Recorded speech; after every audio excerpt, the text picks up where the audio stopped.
اس کے حوالے سے میں جو آپ سے سوال کرنا چاہتی ہوں، جو چناب بیاس کا جو پروجیکٹ انڈیا نے اس کے بارے میں بات کی ہے، یہ جو پروجیکٹ ہے یا انڈیا اس سے پہلے جو بار بار کہتا ہے کہ وہ پانی نہیں بہنے دے گا، پاکستان کی جانب سسپینڈ کر دیا تھا ٹریٹی کو، آپ کیا سمجھتے ہیں پاکستانی حکومت کی پہلی ترجیح کیا ہونی چاہیے؟ قانونی کارروائی انٹرنیشنل فورمز پہ یا ڈپلومیٹکلی سفارتکاری ہونی چاہیے مختلف کیپٹلز میں؟ جیسے ہم نے مئی کے بعد آپ بھی ان وفود میں شامل تھے جو مختلف ڈپلومیٹک کیپٹلز کا ٹور کیا تھا، اور یا کیونکہ آپ کلائمیٹ منسٹر بھی ہیں، ٹیکنیکل تیاری؟ دیکھیے، سب سے پہلے تو جو اس کا جو صاف جواب ہے وہ یہ ہے کہ ہر چیز، یعنی نہ ہم ڈپلومیٹک فرنٹ کو اکیلا چھوڑ سکتے ہیں، نہ ٹیکنیکل فرنٹ کو اور لیگل فرنٹ کو اکیلا چھوڑ سکتے ہیں، اور نہ ہم اپنے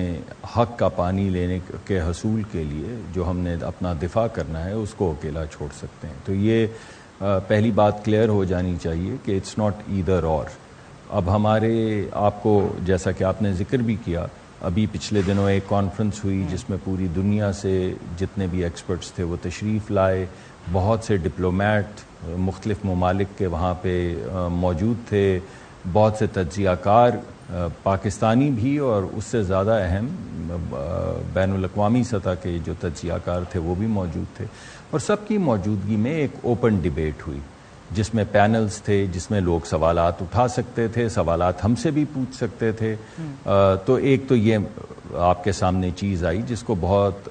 بین الاقوامی سطح پہ پذیرائی ملی۔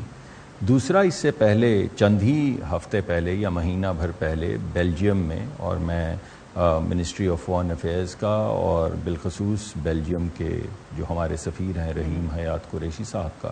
بہت شکر گزار ہوں کہ ایک انہوں نے تھنک ٹینکس جو ہیں ان کے اندر یہ اجاگر کی ہے بات کہ ڈپلومسی جو ہے وہ صرف یونائٹڈ نیشنز کی کانفرنسز پہ یا دیگر کانفرنسز پہ جا کے ایکسچینج آف آئیڈیاز نہیں ہے، باقاعدہ ایک نئی تحریک شروع ہوئی ہے جس میں جتنے بھی تھنک ٹینکس ہیں ان سے ٹرانس باؤنڈری واٹر، یعنی وہ پانی جو ایک ملک سے بہہ کے دوسرے ملک میں جاتا ہے، اس کے اوپر ایک ڈیبیٹ شروع ہوئی ہے، اور یہ بڑی اہم ڈیبیٹ تھی۔ اس میں صرف پاکستانی انڈس واٹر ٹریٹی کا ذکر نہیں تھا، جیسا میں نے اپنی تقریر میں بھی تذکرہ کیا، اس میں یورپ میں بھی پانی بہتا ہے، افریقہ میں بھی پانی بہتا ہے، لیٹن امریکہ میں بھی پانی بہتا ہے، ایک ملک سے دوسرے ملک تک جاتا ہے۔ تو کیا یہ حق دے دیا جائے اس ملک کو جو ڈھلان پہ ہو، یعنی اس ملک کو جو لوور رائپیرین جی، کہ اس کا حق سلب کر لیا جائے، اور صرف جغرافیے کی بنیاد پہ کیونکہ آپ ذرا اونچائی پہ ہیں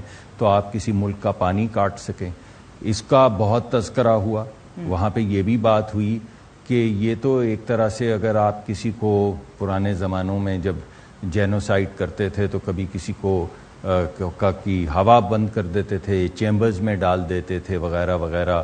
تو اگر آپ کسی کی آکسیجن بند کر دیں، ہوا بند کر دیں، اس کا سانس بند کر دیں تو 5-7 منٹ میں مر جاتا ہے، کسی کا پانی بند کر دیں تو وہ 3 دن میں مر جاتا ہے۔ تو پھر اس کا مطلب ہے کہ جینوسائڈل یہ جو تکرار ہے اس کو آگے بڑھایا جا رہا ہے، اور فرق صرف یہ 7 منٹ کا اور 3 دن کا ہے، مگر یہ حق دیا جا رہا ہے چند ممالک کو جو اتفاقی طور پہ جغرافیے میں ذرا تھوڑا سا اوپر ہیں کہ وہ نیچے والوں کا پانی کاٹ کے ان کا قتل عام کر دیں، ان کی معیشت تباہ کر دیں، ان کی فوڈ سیکیورٹی، ان کا کھانا بند کر دیں، ان کا پانی پینے کا بند کر دیں۔ تو یہ تکرار بین الاقوامی سطح پہ شروع ہو گئی ہے۔ یہ بڑا اچھا ایک سیمینار تھا، اس سے پہلے سینٹرل ایشیا میں ایک سیمینار ہوا ہے، یہ میں آپ کو ڈاکٹر صاحب سیمینار اچھی بات ہے، ظاہر ہے پاکستان نے اپنا جو موقف ہے اور دیگر ایسے ممالک جو ڈاؤن سٹریم ہیں ان کے ساتھ بھی ایک اتحاد بھی قائم کرنا ہے اور پھر اپنے موقف کو بتانا بھی ہے، لیکن دوسری طرف اگر ہم دیکھا جائے تو اور پاکستان کے پاس کیا لیوریج ہے؟ کیا چین کے ساتھ ہم بات کر سکتے ہیں کیونکہ وہ بھی ایک ظاہر ہے اپنا ایک پروجیکٹ بنا رہے ہیں جو برہما پترا پہ ہے، کیا یہ ایک لیوریج ہو سکتی ہے؟ یا ہم نے دوسری طرف دیکھا کہ جس سیمینار کی آپ نے بات کی تھی اس میں چاہے آپ ہوں یا بلاول بھٹو زرداری ہوں، بہت ایک جارحانہ انداز بھی نظر آیا تھا جو انڈیا میں بھی اس کی بات سنائی دی گئی تھی۔